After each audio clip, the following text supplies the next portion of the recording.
To the November the 1st Cleveland County Board of Commissioner meeting.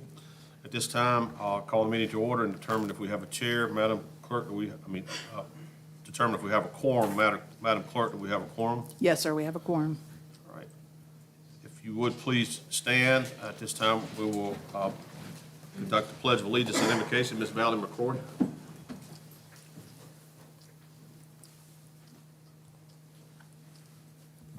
We have a slight correction. Brandon Roop is going to lead the Pledge of Allegiance.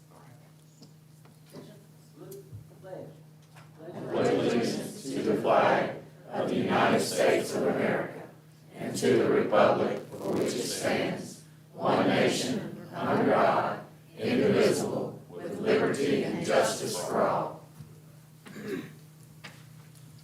Brandon. Let's bow our heads. Father God, we just praise your name tonight. And tonight, we gather in this room to conduct the business of Cleveland County. We ask you to give our government leaders, our commissioners, the wisdom that they need as they make right decisions to keep our county moving forward. Decisions that will be for the good of all of our citizens. In your name I pray. Amen. Amen.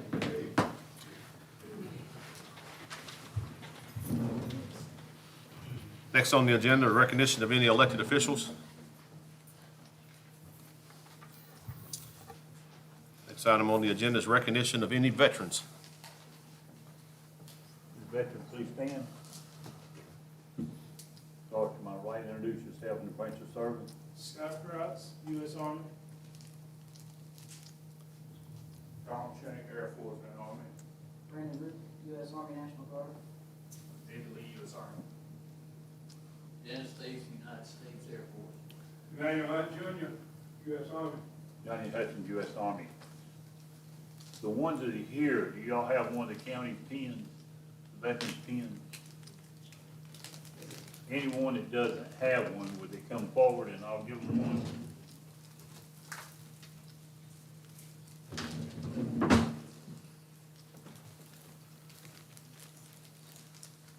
Was this a few years ago, we took the county seal, and under it we put veteran, Robert, under it, so we could say, appreciate your service. Appreciate your service. Appreciate your service. Appreciate your service. Next item on the agenda is recognition of any law enforcement. Lieutenant Hal, Cleveland County Sheriff's Office. Philip Todd, Cleveland County Sheriff's Office. Dennis Stacy, Sheriff's Department. Kansas County, former Morganton Public Safety. Thank you. And next on the agenda is recognition of any county department heads. They're all here. Martha Thompson, Legal Department. Chris Martin, Planning Office. Carrie Melton, Assistant County Manager. Allison Mooney, Human Resources. Tiffany Hanson, Health Department. Josh Davis, Solid Waste Department. Gerald Sanders, Electronic Payments. Lucas Jackson, Finance. Phoebe Swanson, Social Services. Sherry Lavender, Tax Administration. Scott Bowman, Maintenance. Story McIntyre, 911. Colt Barrington, Building Inspector. Courtney Golden, IT. Sandra Moore, Big Range. Tom McNeely, EMS. Thank you, Goff. Next item on the agenda is a motion to adopt a proposed agenda. Commissioners, before you have the agenda, are there any items you wish to add to the agenda? Make a motion, we adopt it in this. Second. Any discussion or questions? Hearing none, all those in favor will say aye. Aye. Those opposed will say no. Motion carries unanimous. Next item on the agenda is special presentation. This time I recognize Ms. Julie Crotch with the Veterans Services. She's going to come forward and talk about Operation Green Light for Veterans.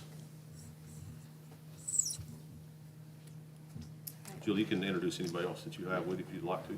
Okay, I have my Veteran Service Officer, my supervisor, Deborah Kahn. Don't we have some of the Veterans Advisory Council here? We do, would you all like to stand? While you're doing that, if you're with the Veterans Advisory Council, please stand up so she can introduce you. Yeah, yeah, please introduce them as well. Got Donald Shank, Manuel Hunt, Brandon Root, Deborah Kahn, and Valerie McCoy. Thank y'all. All right. So, good afternoon. I'm Julie Krotz, a Veteran Service Officer here in Cleveland County, along with my supervisor, Veteran Service Officer Deborah Kahn. For those who may not know, our office is located here in the administrative building on the main floor. Together, Deborah and I work to help veterans and their families obtain benefits they may be missing out on. I highly encourage all veterans to call our office for an appointment. We're here to help educate and advocate for our veterans, which leads to one reason I'm here this afternoon. On behalf of all veterans in Cleveland County and across our great nation, in support of Operation Greenlight. Veterans in Cleveland County and across our great nation in support of Operation Greenlight, America's counties have a long, proud history of serving our nation's veterans, a legacy that continues to this day as we work with our federal, state, and local partners to ensure that the former service members in our communities have the resources they need to thrive. This coming Veterans Day, I invite you all to join us in honoring Cleveland County's former service members by participating in Operation Greenlight. Led by the National Association of Counties and the National Association of County Veteran Service Officers, Operation Greenlight for Veterans is an effort by America's 3,069 counties, parishes, and boroughs to show support for veterans by lighting municipal buildings in green from November the 7th to November the 13th. In addition to lighting county buildings, residents and businesses are encouraged to participate by simply changing one light bulb in their house to a green bulb. By shining a green light, county governments and our residents will let veterans know that they are seen, heard, and supported. Now more than ever, our veterans need our support. We can all agree that those individuals who risked everything to protect our country deserve our support and gratitude. I would like to now take this opportunity to present a resolution for Cleveland County in support of Operation Greenlight. Supporting Operation Greenlights for veterans. Whereas the residents of Cleveland County have great respect, admiration, and the utmost gratitude for all the men, women who have selflessly served in our country and this community in the armed forces. And whereas the contributions and sacrifices of the men and women who served in the armed forces have been vital in maintaining the freedoms and way of life we enjoyed by our citizens, and whereas Cleveland County seeks to honor these individuals who have paid the high price for freedom by placing themselves in harm's way for the good of all. And whereas veterans continue to serve our community in the American Legion, Veteran of Foreign Wars, religious groups, civil service, and by functioning as county veteran service officers in 29 states to help fellow former service members access more than $52 billion in federal health, disability, and compensation benefits each year. And whereas approximately 200,000 service members transition to civilian communities annually, and whereas an estimated 20% increase of service members will transition to civilian life in the near future, and whereas studies indicate that 44 to 72% of service members experience high levels of stress during transition from military to civilian life, and whereas active military service members transition from military service are at high risk for suicide during their first year after military service. And whereas the National Association of Counties encourages all counties, parishes, and boroughs to recognize Operation Greenlight for veterans, and whereas Cleveland County appreciates the sacrifices of our United States military personnel and believes specific recognition should be granted, therefore be it resolved with designation as a green light for veterans, Cleveland County hereby declares from October through Veterans Day, November the 11th, 2022, a time to salute and honor the service and sacrifice of our men and women in uniform transitioning from active service. Therefore, be it further resolved that in observance of Operation Greenlight, Cleveland County encourages its citizens in patriotic tradition to recognize the importance of honoring all those who made immeasurable sacrifices to preserve freedom by displaying a green light in a window of their place of business or residence. I'd also like to thank the Board of Commissioners for your continued support for the Veteran Services Office and Veterans of Cleveland County. Thank you again for allowing me to be here with you all this afternoon, being able to present the Operation Greenlight in support of veterans here in Cleveland County. Thank you. Thank you. Thank you for what you do. Commissioners, do you have any comments? I serve on the council with this group, and they do a super job, you know, with volunteering and things they do to support the veterans and the different organizations. And our veterans office downstairs does an outstanding job in helping the veterans. What I'd like to do is ask the clerk Watt to explain what we're gonna do as far as the green light. So we have ordered the green lights. What we are doing is we are projecting green lights on this county administration building, and the sheriff is also in great support of this, so we will also be lighting up the courthouse sheriff's office as well all of next week. So when you see green, it's thank our veterans, so that will be happening next week. I know that NACO and NCACC has also partnered with Lowe's and Amazon. So if you want to get your green lights there as well, they are great partners in this program as well. Mr. Chair, we would like Oh, yeah, yes, do. veterans, your veteran advisory, come up so they can present you with the proclamation.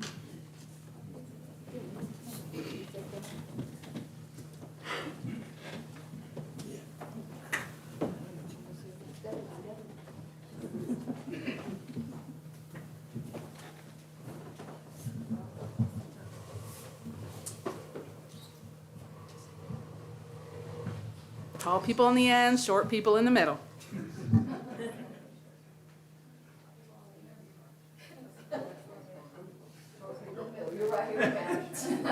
Phyllis, you're gonna have to come here.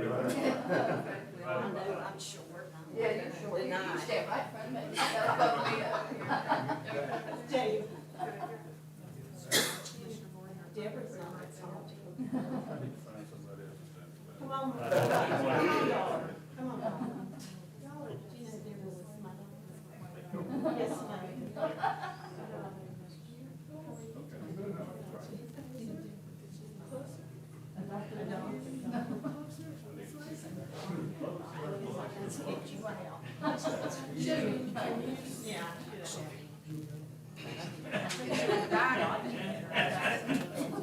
Come this way.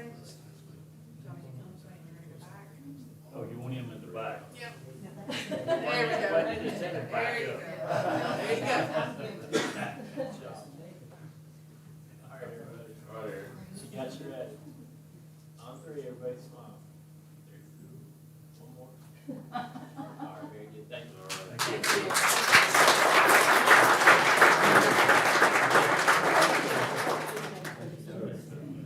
Appreciate it, sir.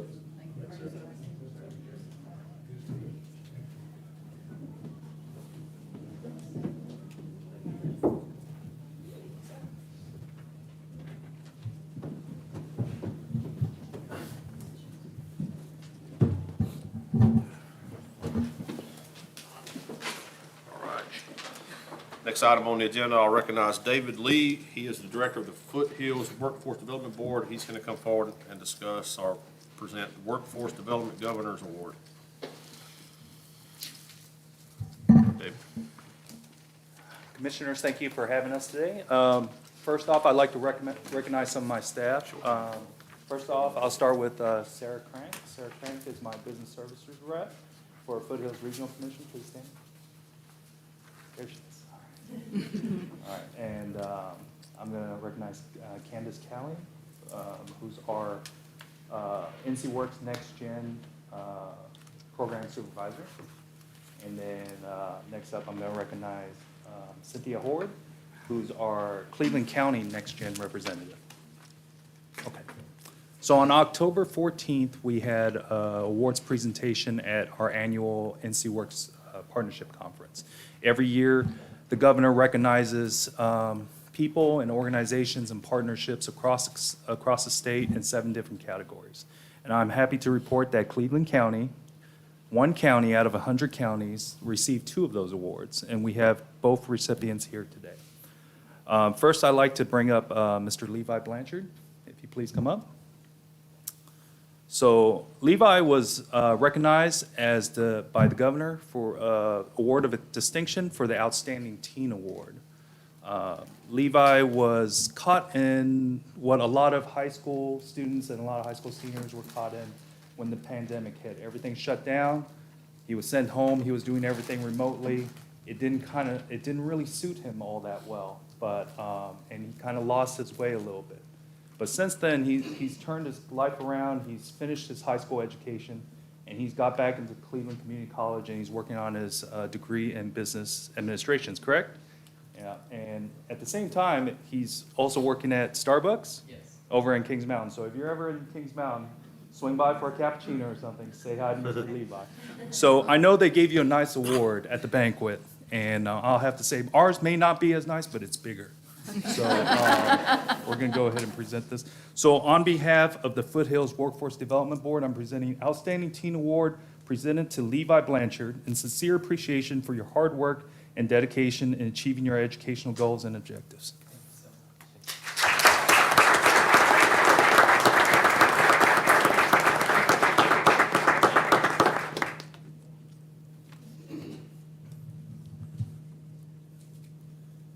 All right, and the second award, which I want to brag a little bit about our area. We actually won this award last year for a company up in McDowell County, I'm sorry. A company by the name of Kitspo, who does cycling equipment that adjusted during the pandemic to make face masks. So every year, the governor recognizes an Outstanding Employer Award for their contributions to the community. And this year, they recognize STI, so out of Kings Mountain. So if I can have Ms. Sandra come up, Sandra Jenkins.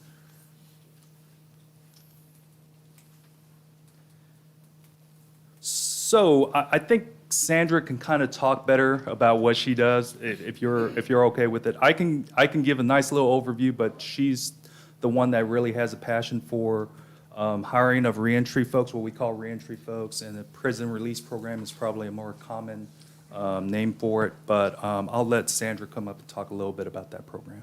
I got 3 minutes, right? There you go. So, real quick, I've worked at STI since I was 18, so I grew up there. And through the years, I didn't have opportunities either through education, through training, that some students have today, like Levi.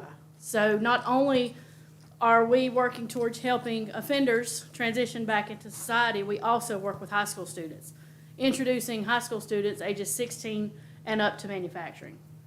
So we had a very successful program that had to be suspended, but we have started bringing some of those guys back. So these kids are learning manufacturing, and you guys know how important manufacturing is to Cleveland County, just to our area. So I don't want to forget to mention that either, because these students are excelling. They're doing wonderful things.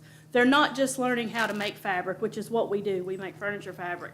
They're learning how to have a schedule, how to do banking. I mean, several of these kids, I literally took them to the bank and helped them set up their direct deposit, because either they weren't old enough to have the account, or they didn't have transportation, or they didn't have parents. So these kids have excelled above and beyond what we ever expected. But this is a program that is just, hey, you just start it somewhere and you just work with it. You're going to hit speed bumps, you're going to hit walls, and when you do, if any of you know me, I'm just going to kick through it. I'm going to take a sledgehammer and just plow right through it. So, but we've been successful with that program, and we've been successful with our work release program because we have great partners. STI can't do this alone. STI allows me to kind of get out and do what I do, and they've just pretty much turned me loose. But as far as the offenders go, since 2019, we have hired over 50. Now, these guys can range anywhere from larceny to, robbery to murder.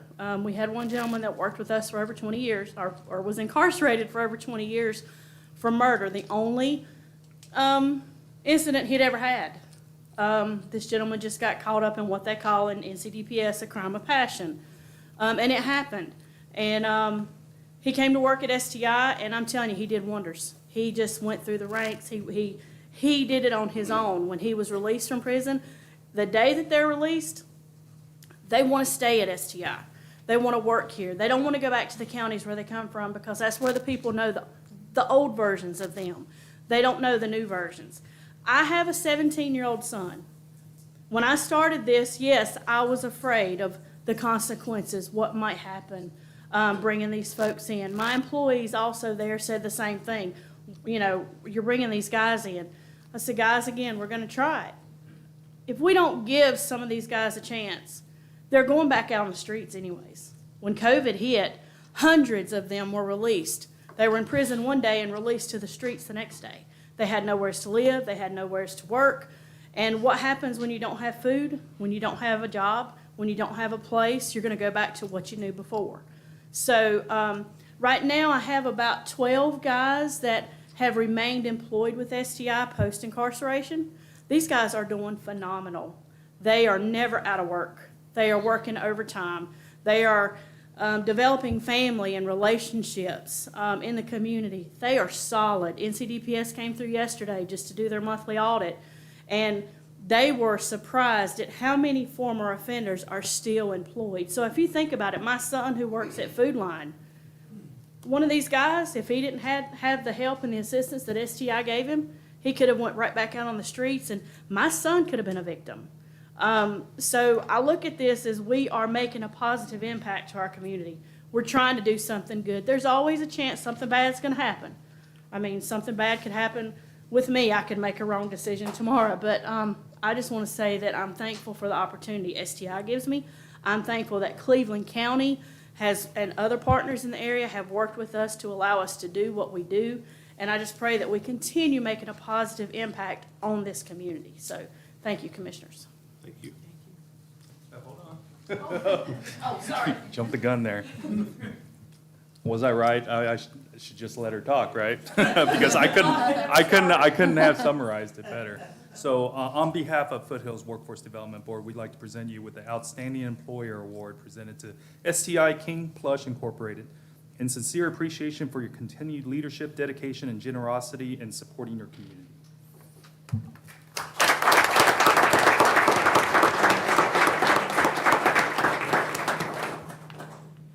Those are our two presentations, and I've been told by my staff that we're going to come back next year and hand out 7 of them. So Great. we're hoping for that. So, David, do you want to have all your recipients come up and we Sure, can take yeah. they can do a group photo? yes. Photo op. Staff. We just stand in the.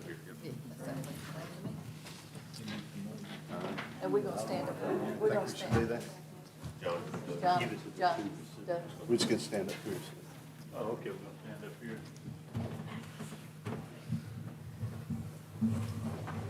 let's take a little walk. Okay, you know, why they get the picture, just a comment, but when I was 16, I went to work on a program similar to what they got at the old Margaret's Mill. But I visited STI, and the conditions are nothing like it was when I went to work there. Sandra and I talked about it. Yeah, that the conditions and the weaving and everything that they've got now is fabulous, and what you call manufacturing is nothing compared to what it was when you used to have the old weave shop.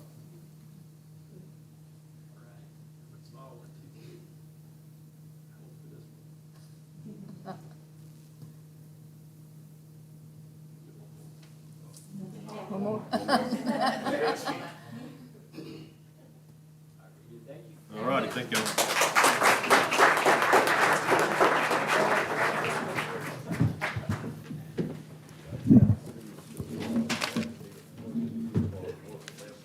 Keep you out of trouble.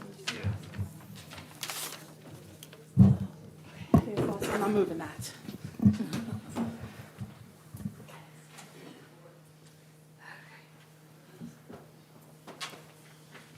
All right, next item on the agenda is citizen recognition. Madam Clerk? The citizen recognition portion of a Board of Commissioners meeting is an opportunity for persons wishing to appear before the board to do so. Each presentation will be limited to 3 minutes. In the event a group of persons supporting or opposing the same position desire to be heard, the board chair may require the group to designate a spokesperson for the group. Speakers may not yield their time to other speakers. Speakers must discuss only items within the jurisdiction of the Board of Commissioners. While speakers are free to discuss county employees and officials, the board requests that speakers be courteous and respectful in their comments. Speakers are prohibited from using profanity or making threats of violence or personal attacks against any person. The board is interested in hearing citizen concerns, yet speakers should not expect comment, action, or deliberation on subject matter brought up during this portion of the meeting. Topics requiring further investigation will be referred to the appropriate county agency. All right, see, we have one name, Mr. Robert Williams.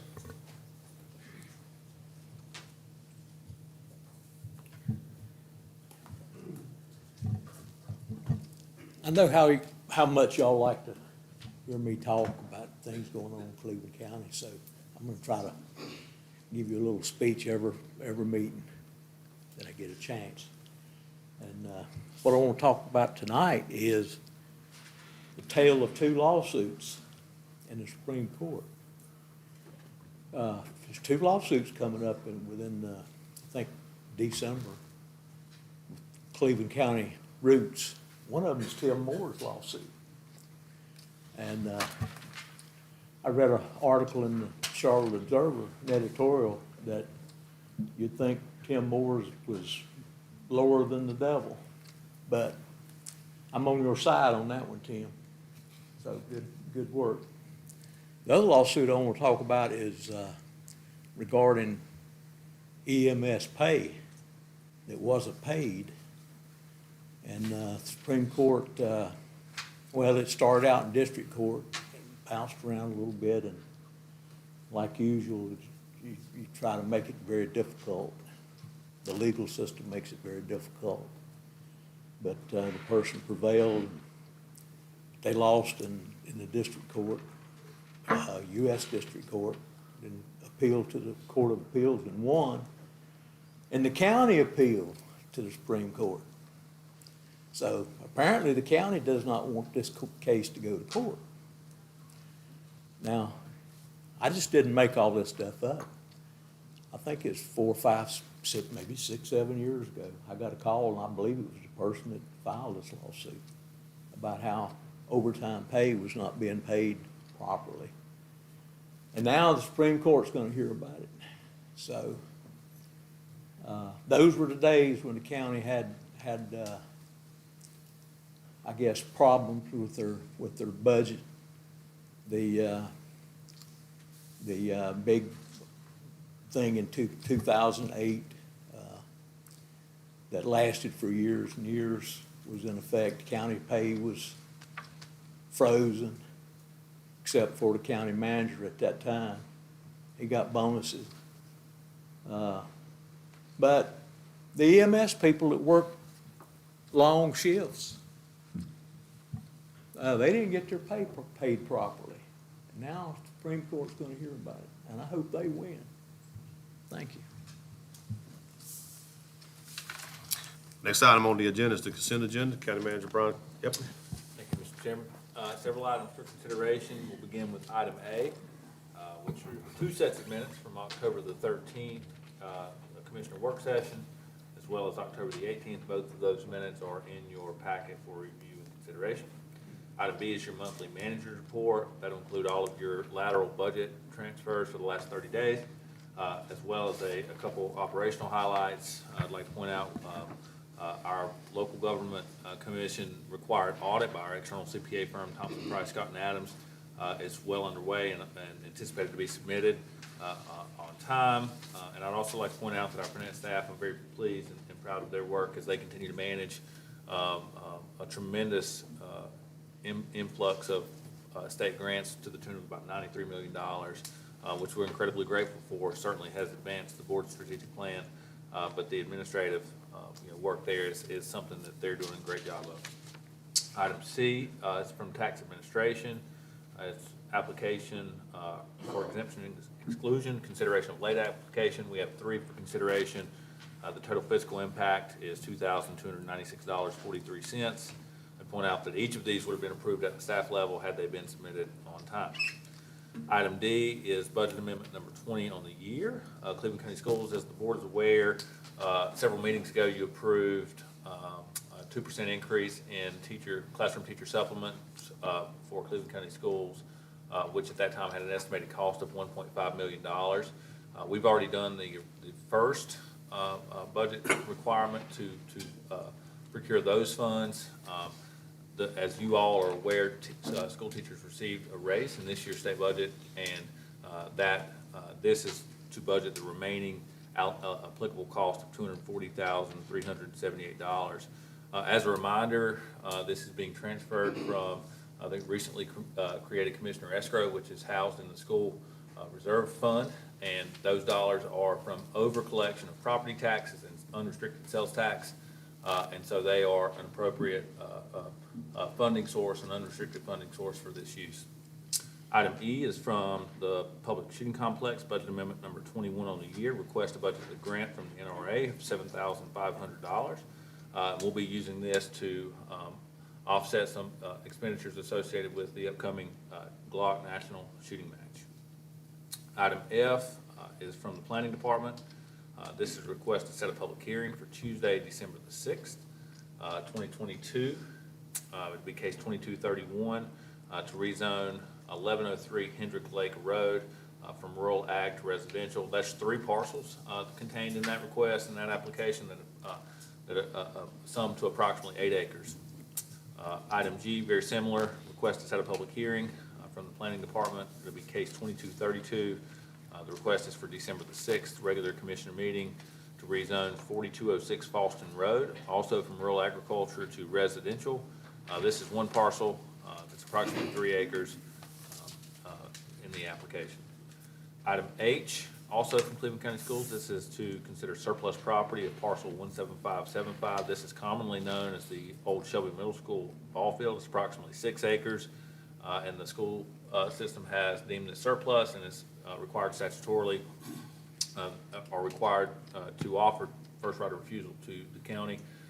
The county sees no purpose in our operation or capital plan and would recommend allowing that surplus determination to proceed. Item I is from the legal department, and this is a resolution as part of the ABC permit designee process to add the sheriff as the county's final sign-off and designee to fulfill that process. So, Mr. Chairman, that concludes the consent agenda. I'm happy to answer any questions you may have.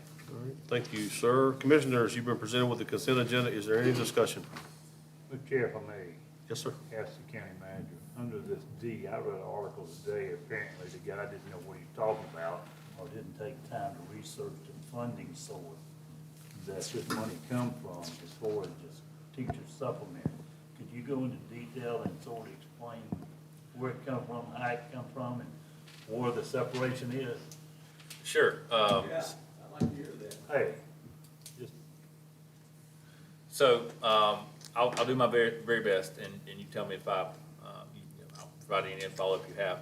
So in 2021, at your work session, the county commissioners created a dedicated escrow for surplus performance and variable funding sources. Cleveland County Schools is funded through 6 funding sources. 3 of those are variable, 3 of those are fixed. And the goal was to provide additional funding for classroom teacher supplements as well as out-year capital with those unrestricted dollars. And when we have, we've, since that point for the last 2 budgets, the school financing portion has been held flat. And when those variable sources outperform the fixed funding source, primarily in property tax for the 14-cent property tax, supplemental tax, and unrestricted sales tax, which would be Article 30 and Article 40.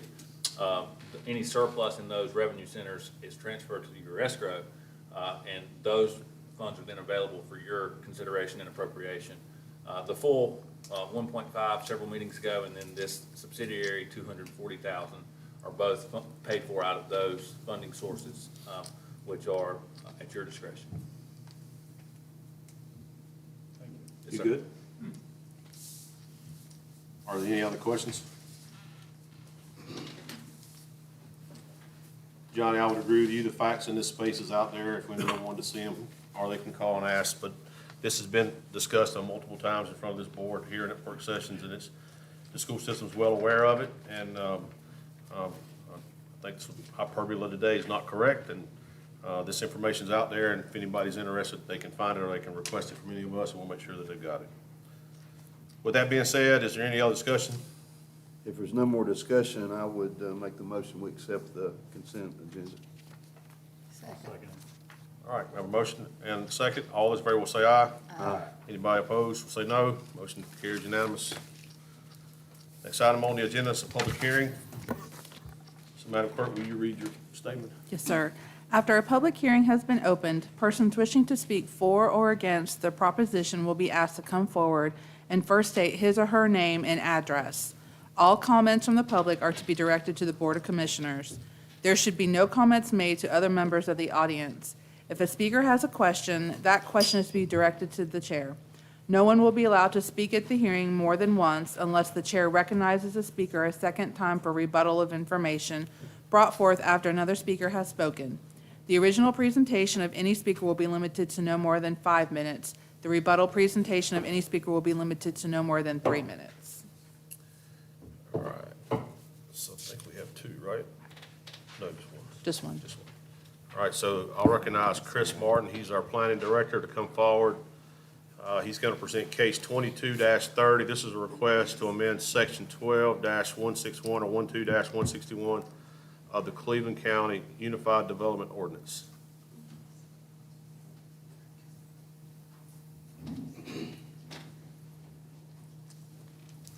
Thank you, Chairman. Good evening, Board. Thank you. I have for your consideration this evening a code amendment pertaining to recreational vehicles and the development standards, specifically the requirement for separation of 1 mile between RV parks.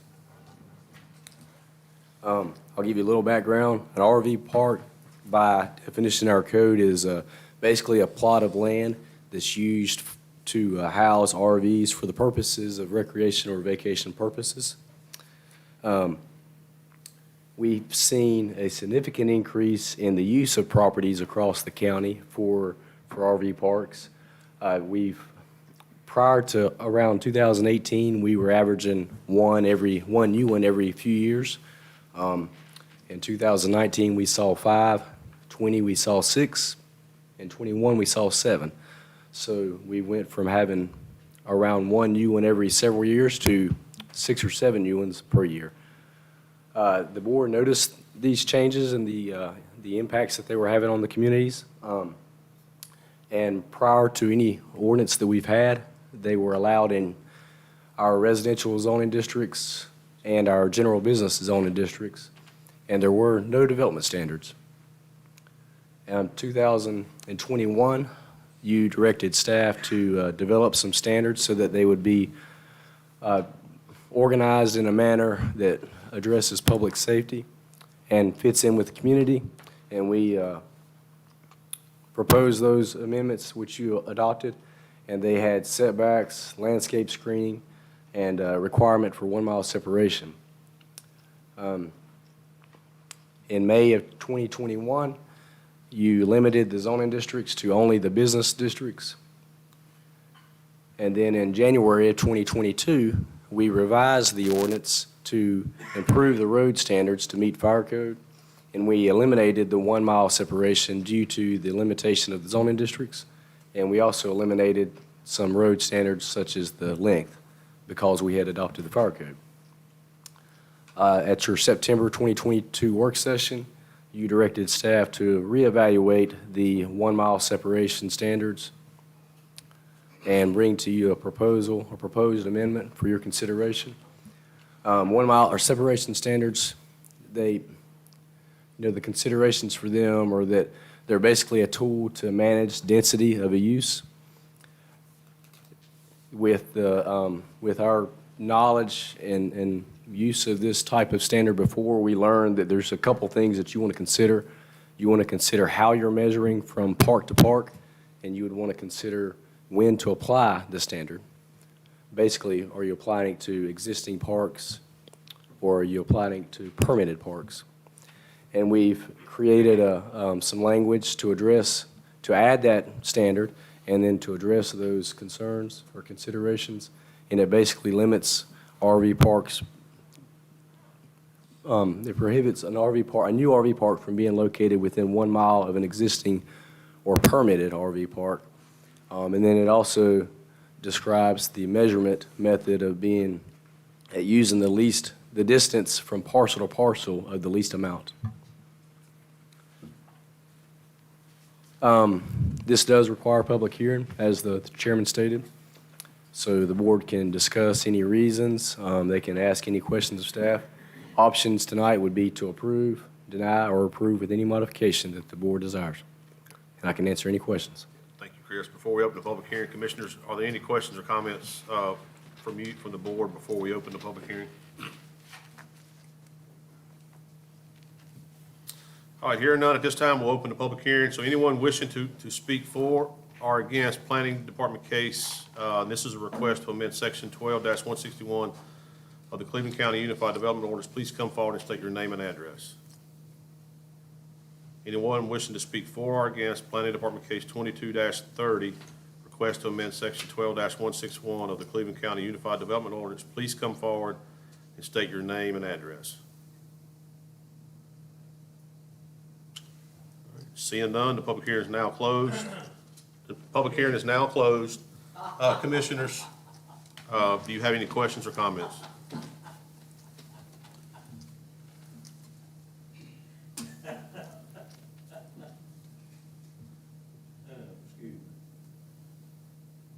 Chris, could you come back up and You're back up one threading on side? thin ice. Danny, out of here. Okay. William, let's go.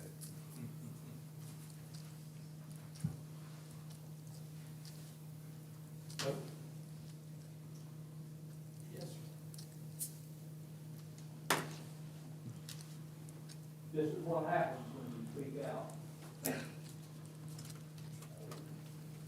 In Cleveland County.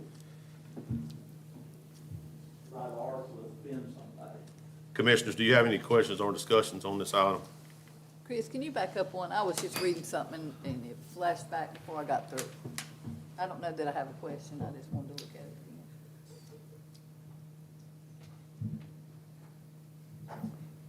again. So how long does the permit last? I guess was my question, because it says it's permitted. Yes, so a permit is valid for 1 year. If an applicant has not begun any type of construction on the property within a year, the permit would expire. Okay. Question. Okay, say I have a permit, and I've got that 1 year period. She comes along 6 months later, she asks for a permit. Does it get in line, or how does that work? So at that time, we would notify the second applicant that there's currently a permitted park within a mile, and theirs would not be, wouldn't be allowed to apply at that point.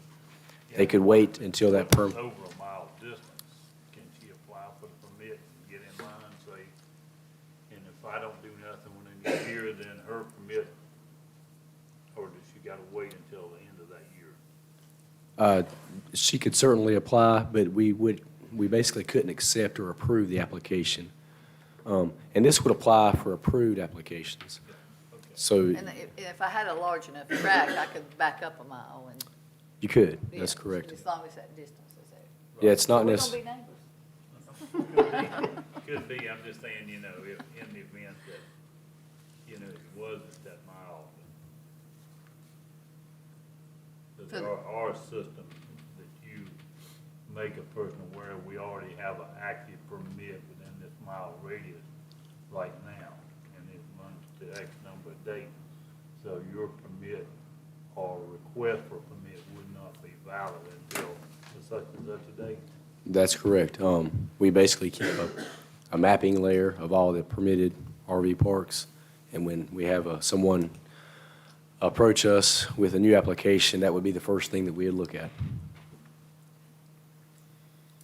And the mile is not road frontage, it's, as the crow flies, It's as the crow flies from the from one boundary to boundary, the other. parcel boundary to parcel boundary of least distance.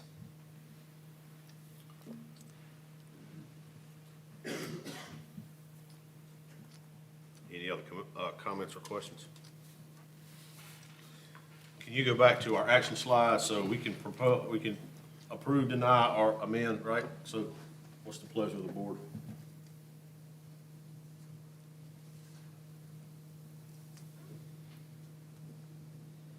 I think it's a good idea, and I would make the motion to approve. I'll second that. All right, we have a motion and a second. Is there any other discussion? Hearing none, all those in favor will say aye. Aye. Those opposed will say no. Motion carries unanimous. Thank you. Thank you, Chris. Next item on the agenda, Chris also has, so we'll welcome our planning director back. So this is minimum housing parcel number 4171.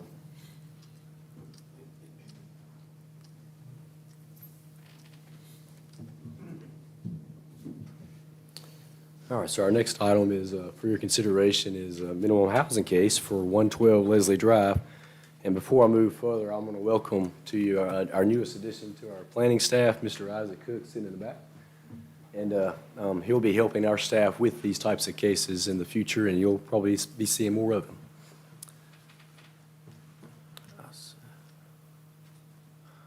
them. So we do have we do have a petition from property owners surrounding this parcel for our staff to evaluate this structure.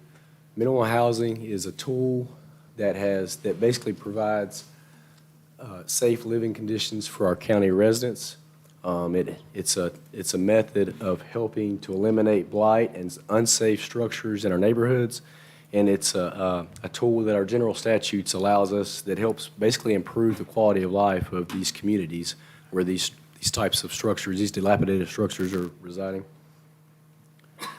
I have a timeline for this particular case at 112 Leslie Drive. And first of all, Leslie Drive is it's a dead-end neighborhood street off of Davis Road between Shelby and Patterson Springs. It is a neighborhood. It's single-family dwelling lots throughout this neighborhood, a lot of brick ranch-style homes. For this particular case, we received an application in May of 2021, and we performed an inspection. June of 2021,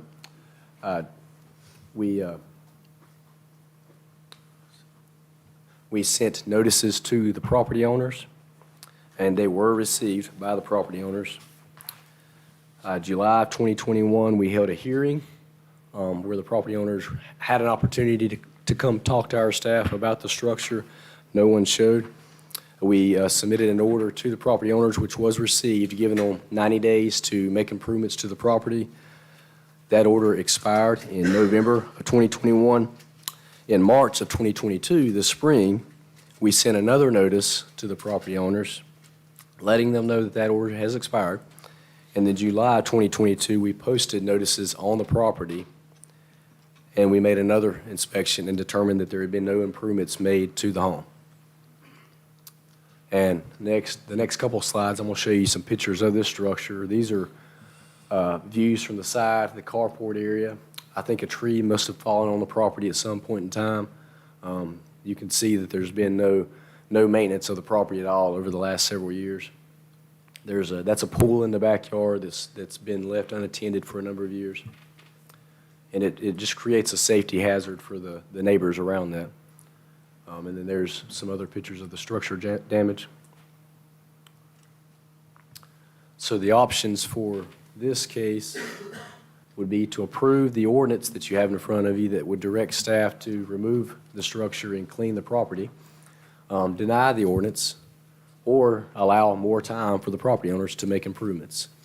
I think with these types of cases, there are general statutes that describe the procedure, and the goal, I think, is to require notification to the property owners and allow time. And I think we've succeeded in both of those. We have signed certification from property owners that they've received letters, and they've had a year and a half to make any improvements, and there have been none. And I can answer any questions. Thank you, Chris. Commissioners, do you have any questions or comments? By any chance, the property owner here tonight? I'm not aware. I rode by there Sunday afternoon, and if you can imagine, from the road, it looks even worse than the pictures. Are we ready for a motion? If there's no other discussion or questions, yeah, whenever you guys are ready to entertain one, I'm ready to entertain one whenever you guys are ready. Then I'll make the motion that we approve the ordinance direction and have the staff remove the structure and clean the property up. And that would include filling in that pool. Yes. I'll second that. All right, so now we have a motion and a second to clean up the property, and that's the county's doing it, right? Or We probably will do a contract bid. Are there any other comments or questions? Hearing none at this time, all those in favor will say aye. Aye. Any opposed? Motion carries unanimous. All right, thank you, Chris. I believe that's the last one tonight. This time, I recognize our county manager, Mr. Brian Epley. He's going to come forward. Next item on the agenda, and it is the Cleveland County Employer of Choice.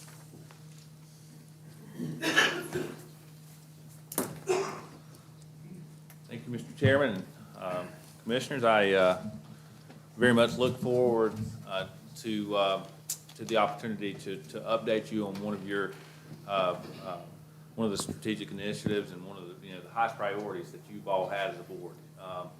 I'm certainly, as I always look for the opportunity to say what a privilege it is to lead and be part of the leadership team of Cleveland County government, and we really try to exercise all the resources we have to serve our purpose, which is to improve our community, make our community better. And the most critical component of that is our people. We know that is the tip of the spear, and our effectiveness is most fluidly carried out through the employees that we have. So tonight, I just wanted to share a few thoughts with you that really builds on Mr. Roop, who was here. He's here tonight. Good to see you, good sir. Was here 2 weeks ago and shared some data, some Bureau of Labor Statistics and some data surviving who the labor force is in Cleveland County and who it isn't, and some of the challenges that we're seeing as an employer, but really workforce matters to Cleveland County in two primary functions. One, and I think it's wonderful to have someone like STI, who is an employer, a corporate citizen here in Cleveland County, and to talk about innovation in workforce and our workforce board, and David and his team, what a unique opportunity, because I think that is a critical component to our ability to recruit and retain industry and build tax base and create jobs and impacts people's lives that way. The second component is we are a large employer. We have, somewhere between 750 and 800 employees, depending on measurement time. We have another 150, 200 part-time employees. And so we're a large corporate employer in Cleveland County, and our ability to serve our citizens and serve our purpose, again, is most easily and most effectively carried out when we are onboarding and retaining talent. So I want to start with just a very brief, it's about 3 minutes and 10 seconds video. I think it tees up, again, what Brandon was talking about last time, which is some just an information on population science, talking about trends and birth rates and those type of things. So we'll watch this, Mr. Chairman, if that's okay. Again, about 3 minutes, and then I'll jump into a few updates for you.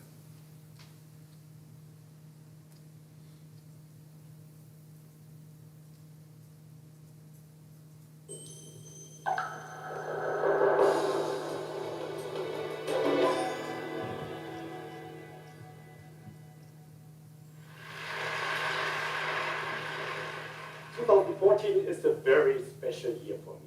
20 years as a consultant, 20 years of marriage, and I'm turning 50 in 1 month. That means I was born in 1964 in a small town in Germany.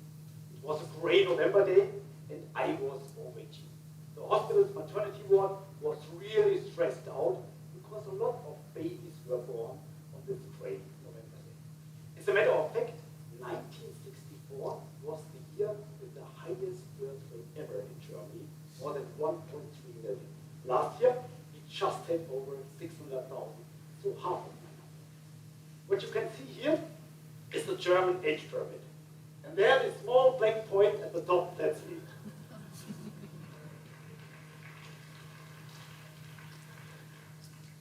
In red, you can see the potential working age population.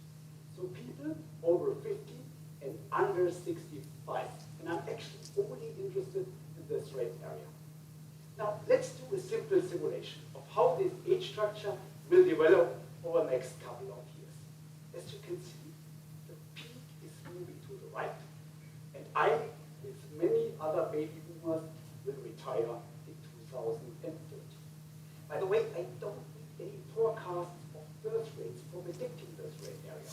The red area, so the potential working age population in 2030, is already set in stone today, except for much higher migration rates. And if you compare this red area in 2030 with red area in 2040, it is much, much smaller. So before I show you the rest of the world, what does this mean for Germany?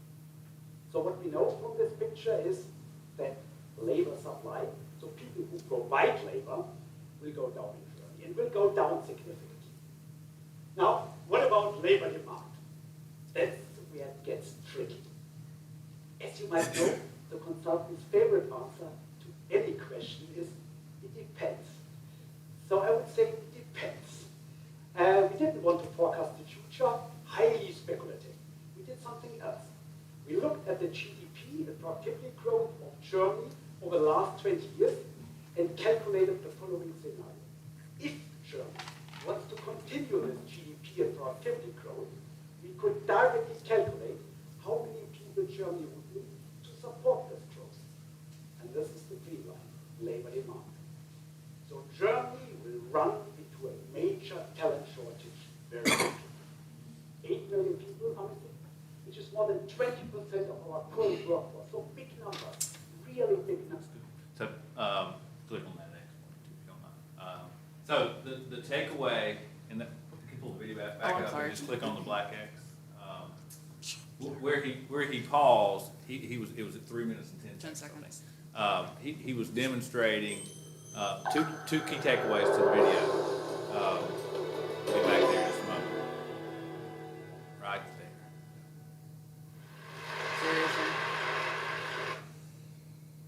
there. This is adding to the Really big big side. numbers. Okay, And we so calculated several scenarios. two takeaways to this video before I jump into the presentation. Yeah, the next there.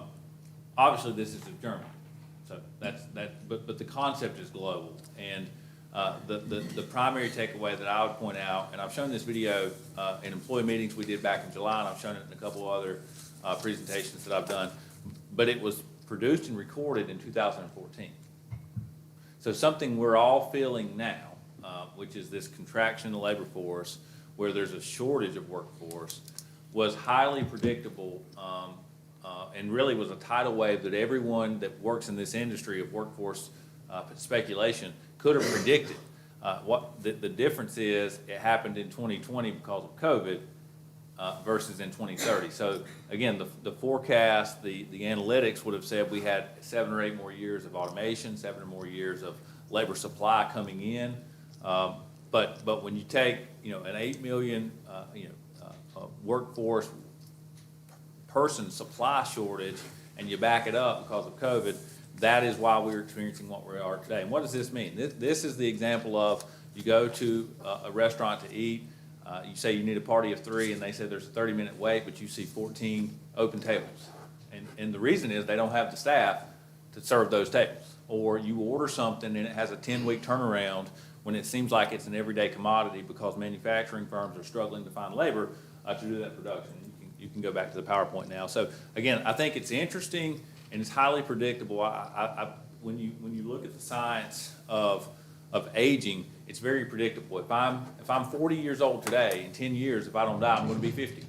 So if we know the number of folks that are in workforce age above 16, below 65 today, we can easily predict what that's going to be in 10 years, and we don't have to really analyze, birth rates and those type of things. So the point is, to take away, this was a highly predictable crisis, and it is a crisis in workforce, and there are simply fewer people that are seeking jobs today in all markets. That was further demonstrated here when you look at the number of retirements, specifically from the baby boomer generation during COVID.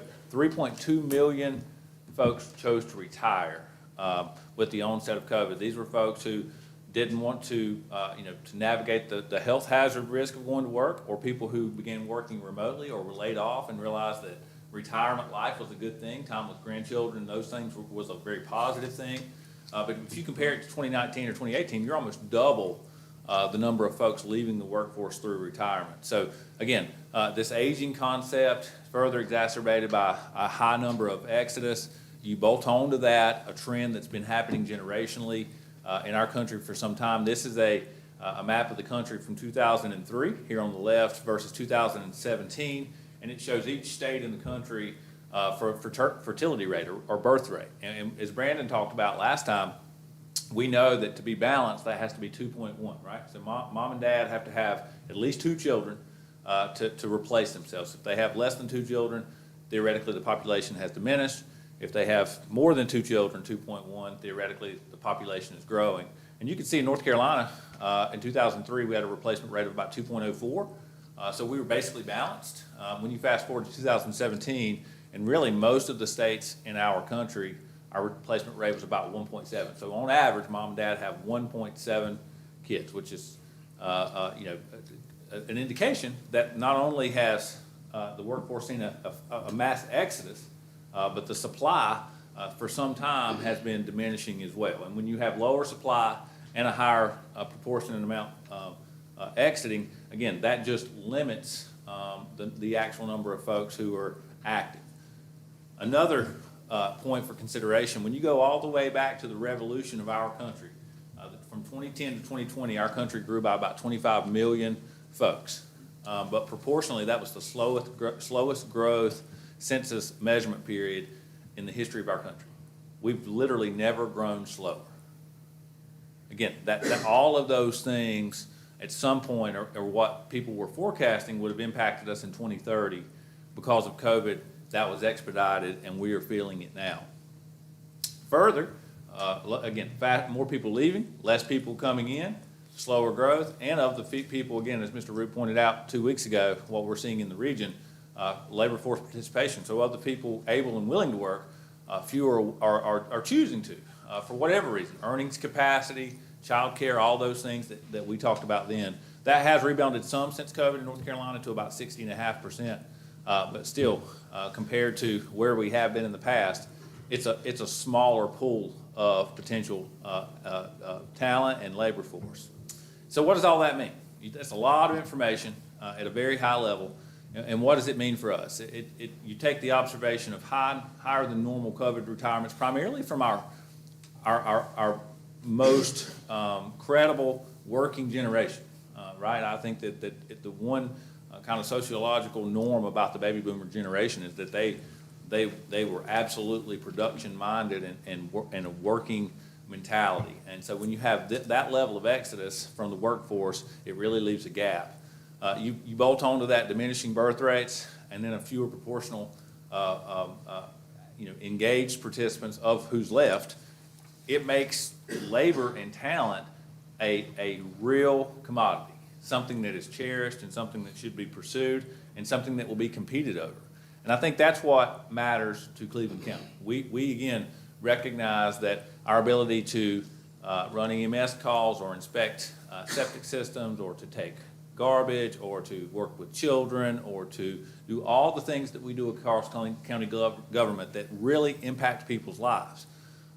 We're a large employer and we need people to do that. So I believe in order for us to be critical, first we have to recognize the trend. I think it gives us a competitive advantage to know that it is mission critical to be an employer of choice if we want to be able to attract limited talent in the workforce. So I think innovation is critical. What that means is we have to enhance process. If there's fewer people in the workforce, it's very logical to assume that we're going to, regardless of our ability to promote ourselves, have fewer employees. So efficiency and process matters, right? We have to streamline things, work smarter, not harder. And secondly, we have to focus on automation. If we can reduce the number of steps and automate those steps, we're gonna be able to work in a more lean way. And then secondly, I think companies that differentiate themselves as an employer have the ability to attract talent, serve their purpose, and be successful. And so, that is why having this culture of being an employer of choice, when people talk about us in the industry and they want to go there, when our current employees, and I think it's advantageous that we have so many department heads here, are communicating with peers and colleagues, to be able to tell them why working here is a critical component is ultimately going to be able to be the mechanism that allows us to serve the community. And I really believe this concept of being an employer of choice is a culture that's really achieved both through strategy, which is how we do things, how do we mechanically do things, and our whys, our values, our practices, our behaviors. And we try to really have a purpose-focused, make our community better. Are we doing things that do that? Yes. If we're doing things that don't do that, we should start. If we're doing things that don't accomplish that, we should stop. So we want to be really surgically focused on our purpose. We want to be teams-based. We want to be data-driven in our decisions. And I think that's what we want to define who and how we do things and who we are. We accomplish our culture through investing in systems, which we've talked about many times. I believe it's three things: people, our physical environment, our buildings, and technology. And today I want to talk mostly about our people and what we're trying to accomplish there. I'm really excited. I'm very pleased. I'm proud that our elected officials, our county commissioners, continue to prioritize our human capital, our people, their families, being an organization that's focused on supporting, enhancing, really advocating for, providing all the necessary tools to be an employer of choice. This continues to be your longest standing strategic plan initiative, one that we continue to try to pursue. I've said many times when I travel across North Carolina and look at elected officials' strategic plans, it is very unusual to have a group of folks such as yourself that continue to support county employees and the work that they're doing to impact people's lives. Our commitment continues to be to have competitive and market-measured wages. We continue to try to commit to our employees in training and career paths, giving opportunities, showing what's next for those folks. We want to have a performance-driven culture. We understand that outcomes matter, performance matters. If you can't measure it, you don't know if you're doing well, and we want to continue that. And then we want to also look for innovative ways to differentiate ourselves from our peers. So if I'm a building inspector, if I'm any of our 225 roughly jobs across the county, and I have a 60-mile commute radius in which I could work in 5 different counties, what makes them choose us? How do we identify the difference between cost and value? And that's about reputation, that's about purpose and values, that's about being the employer that they choose. One way that we do that is through some key data metrics through human resources. One of those is headcount. Of course, we monitor turnover, but not just is it happening. We try to look at predicted resignation. We try to look at trends. We try to measure and prevent replacement costs. There is a cost associated with turnover and training and those type things. And we try to do use a variety of different tools to understand once resignations happen, what's driving that? What's creating that? And how can we offset it? How can we measure it? How can we deter it? We look at compensation, which is more than salary. That's also the total cost of workforce. That's all the benefits. That's the intangibles. That's our employee wellness program, our 401k contribution. We try to have a measure and a pulse on employee engagement and then production and performance at all levels. And the board's very familiar with our performance measurement systems. All of those things resonate as we try to really prepare and position Cleveland County as a place that people want to come to work and want to make a difference. But with all those things that we're trying to measure and that we're trying to manage with, we're still not immune from a contracting labor force. Since 2019, the number of applications per position has decreased 25%. So for every job that we post, there's 25% less of people applying today than there were in 2019. So that's an indication of if there's less people in the workforce, there logically should be less people applying. We've seen this. I think it's a product of further environment. Tommy McNeely, who's our EMS director, he and I have talked many times. I think last year nationally there was only a couple hundred paramedics admitted nationally to the National Register. That's an incredible number when you talk about across the nation. We were at one time experiencing 15, 20, 25 young folks going through the EMT program, entering this field. Now we're 5, 6, 7, 8, 9, 10.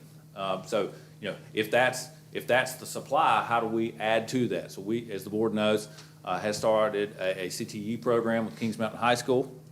Started with 12 or 13 young folks that, we're trying to very intentionally engage with them and inform them about the industry and lead them into that program. But there's so many positions, not just EMT, that are, again, require this advanced degrees, some type of special licensing, some type of skilled trade. And our ability to serve our purpose, again, requires on acquiring those skill sets. And those are the type of responses. I mentioned also, just with a diminishing numerical number of potential applicants and people in the workforce, that we're just going to have to be accustomed to working with fewer people. And that requires an investment into technology, specifically in automation and interface. Over the last 8 years, we've increased our IT budget by 134%, so we're very purposefully investing into that budget. We've done the first ever complete ERP conversion for Cleveland County government, moving to a Windows-based point-and-click system. We've also transitioned fully away from paper timesheets into a very efficient electronic timekeeping system that reduced the 20 full-time positions, or allowed those resources to be reallocated. We're converting to mobile device utilization, allowing people to move about as they do their work, have cloud-based management, and as the board knows, currently well en route for a comprehensive, again, first ever IT strategic plan, which will tell us how to navigate the next 3 to 5 years. We also have this commitment to market measured wages. I want to commend this board again. Beginning back in 2017, for the first time ever, the county completed a full pay and classification study by Springstead, which completely overhauled and more mirrored an open range, moving away from a more bureaucratic and a slower system that allowed us to be more aggressive and more flexible with employee pay. We followed that up in 2021 with another market analysis that have led to, since 2014, the average employee that's remained in the same job receiving on average a 35% increase in wages. And that was, again, following 7 years of zero. And more aggressively, even in the last 5 years, 22% since 2018. And here's how that's navigated. This orange line shows the average wage of an employee. You can see back in 2012, the average county employee made $33,559. When I became the manager in 2018, that was $42,237. And as we sit here today, we're a tick over $51,000. This bar graph shows the commitment to automation and the commitment with doing more with less and stretching those resources so that we can position ourselves there, where we've moved from 855 employees to today, we have 782, and doing more with those folks. To be sustainable, we've had a 14% reduction in headcount. You can see that moving from 855 down to 735. Obviously, this year, as we've primarily transitioned, we've added some key spots, construction project manager, but primarily the transition and consolidation of EMS has grown that number back. And 735, I would point out, is too lean. Part of that was recruitment retention challenges on the backside of 2021 that we just talked about. But in doing that, with average wages, increasing and us right-sizing the organization, we've still been able to reduce organizational payroll expense since from 2019 to 2022 by a little less than $500,000. And again, that would be reoccurring savings that are allowed to be reinvested back into other strategic initiatives. Here's another way to demonstrate that.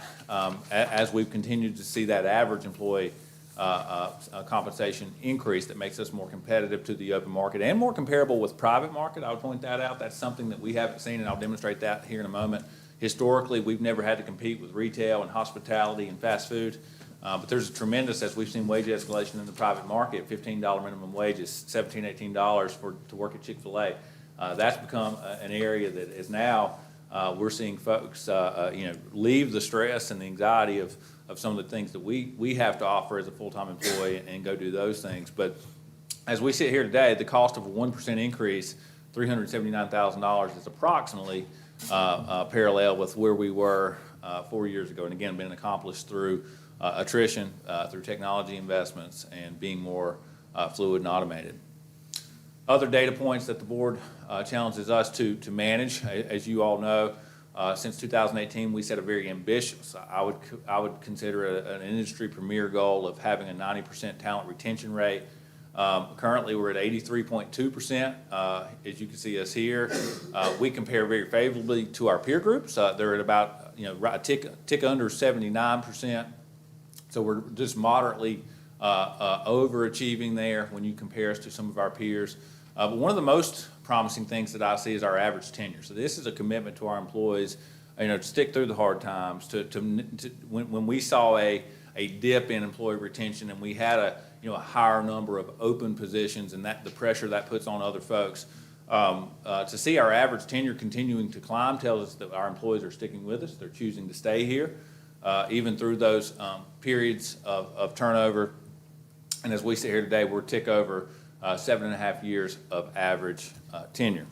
One thing that I'll point out, here's our talent retention rate over time. So you can see back to 13 and 14, we were tick above that 90%, re-accomplished that in 2020, had a hard dip in 2021 down to about 78%, and now we're starting to see that stabilize and rebound, and I'm confident and optimistic that we can get that back up to the 90% mark, which, again, I think is a very ambitious goal. Here's just a quick dashboard to show all the things that we are tracking. I think that data gives us information. Information allows us to make real-time fluid decisions and be very precise with the directions that we choose to take. One of the things that I'd point out, as I shared here, as we continue to see tenure tick up, that is maybe counterintuitive when you think about turnover not being exactly where we want and retention to be right where we want. But you can see a high number of turnover in this 0 to 2 years. This 0 to 2 year range is consistently where we're seeing really a cycle through of talent. And so that tells us it's not something to not be aware of or concerned with. It just tells us that we're dealing with a generation of workforce that may be less committed to long-term employment, that may be less motivated and driven by out year 25, 30-year benefits and retirement and those type things.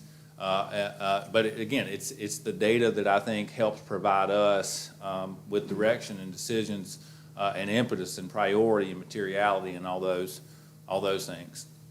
Here's a data point that I think is telling, and this is a measure of total positions versus open positions. So at the day that we compiled this information, we had approximately 30 open positions of our total 800 plus budgeted positions. And so that's about 1.4%. When we compare that to the entire region, you can see this is a measurement of our ability to recruit talent. So when we have open positions, are we able to fill them? Now, some are much more difficult. We've had positions that are open for 8, 10, 12 months. It depends on the job, right? It depends on the qualification.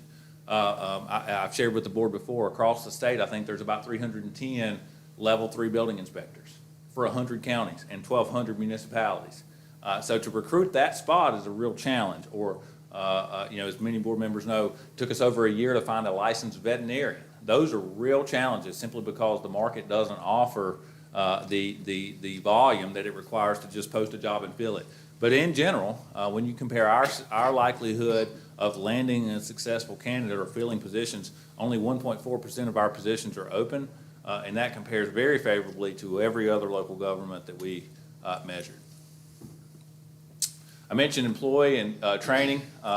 This is something that I know the board has prioritized, and it's about career pathing and employee development. For the first time in the history of Cleveland County, beginning in FY 22-23, we'll have individual training plans for every employee in the organization. This could be behavioral training, customer service, conflict de-escalation, those type things, as well as technical competencies. So this is tell us where you want to be in 5 years and help let the organization help you get there. As Commissioner Hutchins mentioned to me earlier, we also offer tuition reimbursement and a variety of other training. We're trying to really invest into the employee.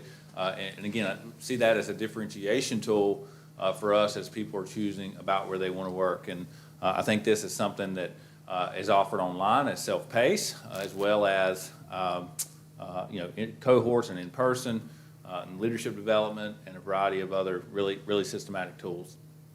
We're also seeking purposeful feedback. I mentioned survey tools earlier and trying to keep a pulse on engagement. This is a recent survey from about 100 employees that we surveyed in 5 departments. And you can see there were just some of the responses. My department is high performing. 83% of those employees thought that their department is high performing. I was very pleased to see the percentage of folks who thought that their supervisor cared about them, as well as they understood the purpose of what they were trying to do. 98% of people say, I understand why I come to work and how I make an impact in the community. And so again, some of this is positive, some of it's an opportunity for improvement, but trying to really have a good pulse on employee engagement. You're all aware also, as we continue to really define, what makes us different, why would I choose Cleveland County? Our wellness programs are a distinguishing factor. We currently have about 237 of our employees that are actively engaged in one of our disease management programs for diabetes, cardiovascular, and weight loss.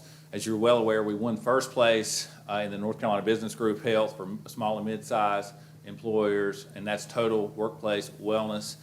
We were second in all public and private mid-sized employers in the Charlotte Business Journal. And not included up here, but I've shared with most of our board members that we finished 94th in the nation. So of the people who qualified in the Charlotte Business Journal, they submitted that to a national competitive process, and we finished 94th for public and private employers that were submitted out of thousands, 94th, and that's something to be really proud of. Here's just some analytics of how we're seeing. You can see the proportionate share of folks there on the left on the weight loss program that really made life-changing behavioral health outcome decisions. I mean, almost 50% of the people that participated in our weight loss program lost more than 40 pounds. That is incredible. That is really incredible. And here is just an illustration to show of the people. Orange would be people who did not participate in the program. Blue would be people who did. And all of this is voluntary. You can see in every single measurement tool, weight, waist circumference, blood pressure, triglycerides, and A1C, the control group that participated in the disease management program simply outperformed the folks who didn't. And we think that makes a more productive, a happier employee, a more engaged employee, and we hope that shows that our investment into them. Here on the diabetic and cardiovascular metric, we're comparing ourselves to our peer counties in North Carolina as well as to the industry average. We're in the blue. Peer counties in North Carolina would be in orange, and the gray there would be the industry average. And again, I think that these are things that we need to recognize, need to celebrate, and to differentiate Cleveland County from other folks, the places people could go to work. You all know Dr. Davis. I think this is another example. Dr. Davis is our employee support manager. Here, this graph just shows the number of folks who are reaching out to him on a monthly basis, 87 people during the month of September. We brought him on in February, really thought that was a need. We presumed that would be specifically targeted to public safety and more trauma-induced departments. And what we've seen is it's really bigger than that. These are people that are actively reaching out to him both for professional and personal debriefs and counseling and coaching and how to navigate some challenges in their life. He is remarkable at what he does. He's also doing lunch and learns and some value-add education there on how to proactively and independently deal with some of those triggers. But again, something that in a world where you have some really challenging situations, not only in public safety, but in a variety of the things that we do and interactions that we end up in, this is a really incredibly important asset. We're also engaged in what I like to call lessons learned. So these are small group meetings that we we conduct every month from the manager's office, where we just invite employees to come and participate. There's no agenda. It's 45 minutes. It's an open dialogue of what's going well, what's not going well. Semi-annually, we conduct these employee meetings across the organization, available to all of our employees, and it's a way to be directly connected with the folks who are doing the work. And we learn a lot of innovative things about this. How can you do your job better? How can we provide the tools you need? But sometimes we just hear what's going on in life and how your employer may better support you. Here's an example of that. Through those meetings, we've heard this real challenge, and it's supported nationally by workforce data about childcare. So we're looking around the corner, and I would tell you that, in my opinion, 17 years from now, childcare is an employer-provided benefit, just like health insurance and 401k. So if we're trying to differentiate ourselves, as an employer of choice, why would we not look around the corner, be anticipatory about that, try to differentiate between value and cost, and provide something to our employees that's really meaningful, something we've heard very, very regularly in those employee dialogue meetings. We're also trying to empower our workplace to be cross-connected, cross-departmental collaboration, build, this is from a couple of years ago, but we recently just had this event a couple weeks ago back over at Hannah Park with Bowling Springs and Kings Mountain. But this is a 5K, as you all know, a recreational opportunity on a Friday afternoon to interact with coworkers and peers and friends and colleagues in a way that really just builds a sense of family and builds a sense of belongment and purpose. And I'm incredibly grateful for the board's support of those events. Mr. Chair, last thing I'd like to do is just take a brief few moments to have real lived experiences. Allison Mooney, our HR director, who helped put this presentation together, has worked with our office to invite 4 current employees that were eager and wish to at least briefly address the board about what it means to work at Cleveland County for themselves, and then take questions that the board may have for them. So with your permission, I'd like to invite them up and give them just a brief moment. Yes, sir, that's fine.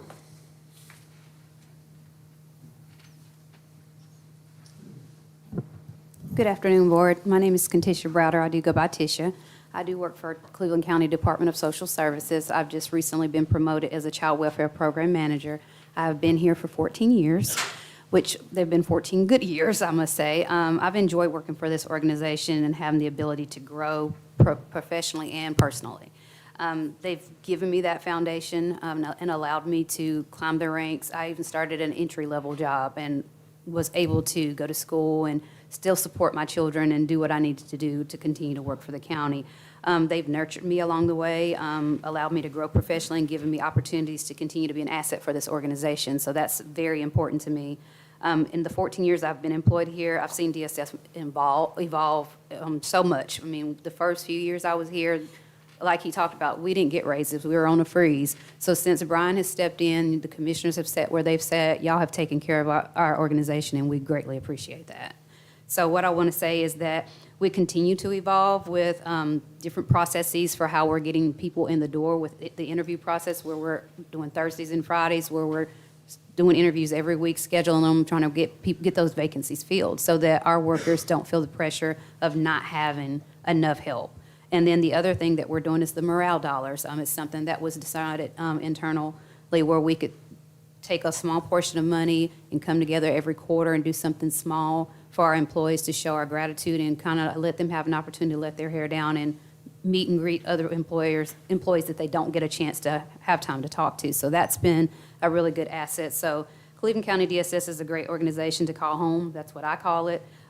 You've treated me like family, and you've molded me into the definition of what a great county employee should be. And the most important factor is the employee has to be open to be molded, and that's what I've been for the 14 years, and I'm grateful for that opportunity. Thank you. Good afternoon. I'm Harry Carter with Cleveland County Solid Waste. I'm Solid Waste Shop Supervisor. I've been employed by Cleveland County now for 16 years. In my time here at Cleveland County, I'm much like Tisha. I entered in as an entry-level employee and worked my way to supervision. It's been a great journey. I can't say enough about my journey with Cleveland County. One of the things that brought me to Cleveland County was the benefits. I had limited benefits in my previous job, but I seen our benefits package here, and I'm going, hey, that's good. I need to be there. One benefit in particular that's near and dear to me is the wellness benefits we have. A couple of years ago, I was diagnosed with high blood pressure. I entered into the PPCM program and managed my high blood pressure with that. I continued to gain weight, and at one time tipped the scale at 320 pounds. I lost my quality of life. So when the medical weight loss program come in, I said, hey, this is for me. I said, I got to get into this program. So I got into this program, and through that program, I'm one of those people that's lost over 40 pounds. And it's thanks to you guys for your all's commitments into what y'all put into us as employees. One other thing that stands out to me is the teamwork. I feel like I lead one of the greatest teams inside the county, and that's my group of mechanics. Recently, they were tasked with us taking on the maintenance for EMS. 38 more vehicles. There's 5 of us in the shop. Now there's 6. But all of my guys bought in to the culture, and they said, hey, we're gonna do it. We're gonna show them that we can do this, and we're gonna do everything we can to make Cleveland County a better place. And to this day, they're doing everything they can to help support me to get Cleveland County to where it needs to be. Thank you. Thank you. I'm Missy Parker with Cleveland County EMS. I today was promoted to training officer, so I went from a 24-48 schedule to 8 hours, and I'm not really adjusted to that yet. But I began my career here in 2000, January of 2000, part-time, and I came full-time June 1st of 2001. So I've been here through the lean years, and I've been here when we didn't have raises, and we just plowed on through.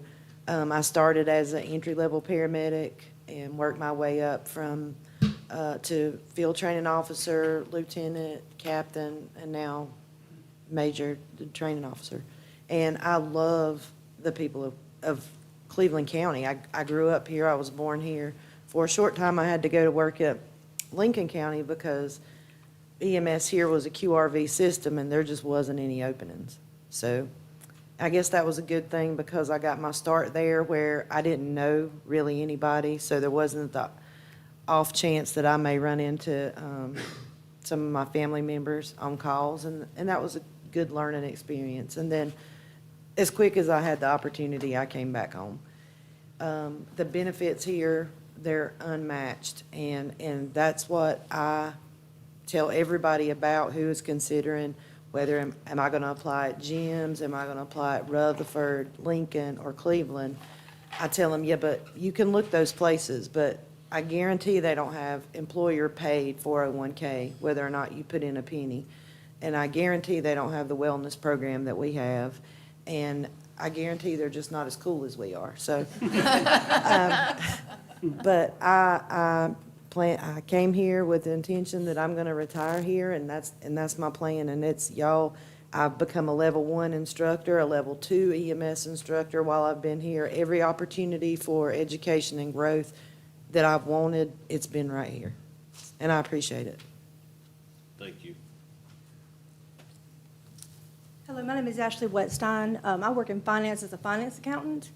I'm in 2018 just part-time. And when I came here, I did not plan on working here very long. Just kind of filled in, and very quickly, I wanted to work here. The benefits, just everything that screams support and encouragement, whether it be personal or professional, we're given a lot of encouragement and support through training, through just teamwork, and then on the personal side, it's more on our wellness. Much like Harry, I went through and did the pre-diabetic program and the weight loss program, and I've lost 76 pounds since last April. And so, but that wouldn't have been possible without the biometrics. Even though as an employee, when you first think about the biometrics, you don't want to do it, especially if you're overweight, and especially if you have high blood pressure. But it revealed to me things about myself I didn't know, and that would have never happened. And then on top of that, then the county stepped in and said, we're not just going to show you what's wrong, we're going to help you fix it. Well, that's important. It comes down to I have a standing desk, just little things that make it worth it. Like you have a standing desk burns more calories, makes you healthier when you stand. Going to the why and the fact that the pre-diabetic program gave us a year free. Would I have done it if I had to pay for it myself the first year? Probably not, but now I'm going to. So the little things about just our health, and then professionally, just having a lead team that wants me to learn, and every time I went to them and said, I want to grow, I want to develop, they said, okay. So School of Government, I'm also in school to get my master's in accountancy. They have supported me in every way, and that is just through the determination of the commissioners and the county manager that employees are going to be important, and when we're happy, we become more productive. And so I appreciate all that you've done for us, and look forward to retiring from here one day. Thank you. Brian? Yes, sir. Just one last thought, just to summarize, I appreciate the board's attention. As always, I appreciate your support. You're all incredibly positive and always looking to do more and pushing staff to perform, and just really have the back of all employees from my office all the way through our newest employee, and I'm incredibly grateful for that. I appreciate your leadership. I think that we have to continue to fine tune our recruitment retention practices because it's getting more difficult, and labor and talent is more competitive. And so when we have good people, and I appreciate the opportunity, so thankful for each of these 4 professionals to come and share some of their lived experiences with you all. But you know, we have to be more surgical in the future about attracting those folks, retaining those folks, and taking care of those folks, because they are the tip of the spear that touches our 102,000 and growing citizens in Cleveland County. And I'm happy to answer any questions that the board may have. Does the board have questions or comments? Some comment, I enjoyed the presentation you give. I enjoyed the 4 people who made their presentation. I just think, here, you think I should give them a day off? Yes, sir. You should. Yes, sir. He's good at that. Yeah. They said I'm notorious about them and tossing, but just go ahead and take the day off. I don't care. But I thank the 4 of you for coming and let us know how you feel. And I feel sure that you all represent the other employees out there in the county. And I know it's my goal to try to make our county the best place we can work and the best choice for a workplace. And I know with the employees out there doing what they're doing, that we're going to do it. Yeah, that's right. I too just want to say how much I appreciate our employees. Everything all 4 of you said, the wellness center, et cetera, but maybe the most important thing was happy employees are more productive. And, you know, we, to stay focused and do our jobs, you know, we need to have that culture of everybody getting along and everybody enjoying their job, and I hope we can just keep on with that. And I echo what both the commissioners have already said. We appreciate all that you do to help our county be the best we can be, and we have your backs. And lastly, I would echo all the comments that I've heard from someone that is similarly situated with you all, somebody that's been working in local government for more than 30 years. I see what local government employees go through, and I've experienced it firsthand, and we're ecstatic for the job that you all do on a daily basis for the county while serving the county's mission. And that's our focus, is making sure that the 102 citizens of the county are properly serviced on the needs that they have, whether they're from DSS to solid waste to first responders, EMS, to they're here paying a tax bill, whatever they are. We want dedicated and engaged employees to interface with those citizens and make sure that their problems are solved when they come here with problems. That's what our job is. Our primary job is public safety, and I mean larger than emergency services. Public safety is all areas.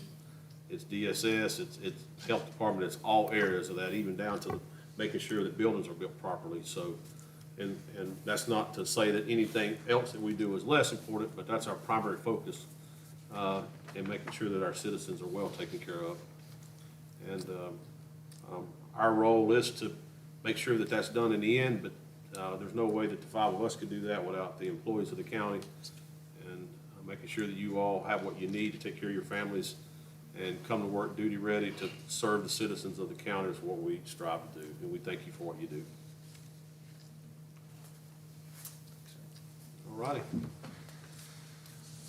All right, Madam Clerk, next item on the agenda is to you. So we have several board appointments, or 2, I believe, tonight, two each. So the first one is the Foothills Development Workforce Board. Yes, sir. You have a list of applicants in front of you. At this time, you'll need to appoint 2 people to serve a 3-year term set to expire June 30th, 2025. I'd like to make a motion, we appoint David Farr and Beth Norman. Second. All right, we have a motion for Mr. Farr and Ms. Norman. Is that right? I'm on the right sheet. Any questions or discussion? Hearing none, all those in favor will say aye. Aye. Those opposed will say no. All right, motion carries. Next item on the agenda is another board appointment. Phyllis, this time it will be Foothills Regional Commission. Yes, sir. Board, you have the list of applicants in front of you. At this time, you will need to appoint 2 people, one being a citizen, the other being a county commissioner, to serve a 3-year term set to expire April 1st, 2025. I make a motion that Larry Dooley and Commissioner Bridges. Second. All right, so we have a motion and a second to appoint Mr. Dooley and Commissioner Bridges as well. Any questions or discussion? Hearing none, all those in favor will say aye. Aye. Those opposed will say no. Motion carries. All right. So, commissioners, do you have anything you'd like to report? Early voting's still going on. Everybody just please go out and vote. Can't complain if you don't use your voice. Very true, very true. We have a lot of action with the Veterans Day coming up November 11th. Now, Brandon's gonna tell us why it's 11/11/11, aren't you, Brandon? Tell us why the Veterans Day is 11/11/11. So you want me to do it? World War II ended November 11th at 11 o'clock is when they signed the treaty. So the Veterans Day is always celebrated 11/11/11.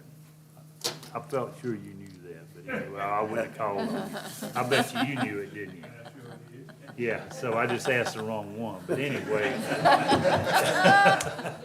There's a lot of things going on out there for the veterans, so if you see a veteran, tell him you appreciate him, because most of them, and I got the opportunity to attend Burns ROTC ball a couple of weeks ago, and I was the guest speaker. And I was proud to say my grandson was one of the leaders. And looking over the group, and he just recently turned 17. And I remembered back and told him, I come out of school at 17, and 3 months later, I was at Fort Jackson. I volunteered. And I asked for everything I got, and that's the way I accepted it. But to think that those kids are doing what we need them to do to prepare them to protect our country. We served, and we may be out, but our commitment is still there. I don't think you could talk to a veteran today to say, okay, I went and served, I took the oath, and the day I got out, I forgot it. Is that true? That our oath still holds good today. We might be old, but us old fellows can make a noise if we need to. So I'm asking you to come out on November 11th, 11 o'clock, up down Shelby's gonna have a parade. You're gonna have a Parade's at 10. speaker. Huh? Parade's at 10.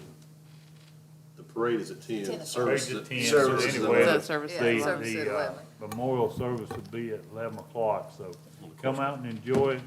And if you want to get in the parade, get a hold of the Veterans Department downstairs. You got to do an application so anyone can get in it and anyone can enjoy it. It's free. And it's free. Yep, free. Anyone else? Don't forget your green light through the 11th, is that right?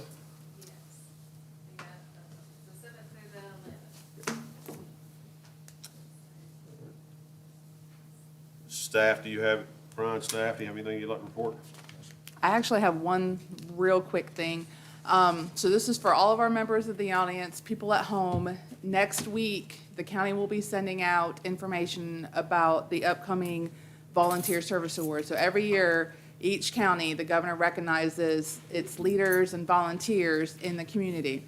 So we'll be sending out everything via social media, any outlets we can. So be thinking about somebody that you know that volunteered, that just gone above and beyond, and this is a time to get them recognized. So just be on the lookout for that information coming out next week.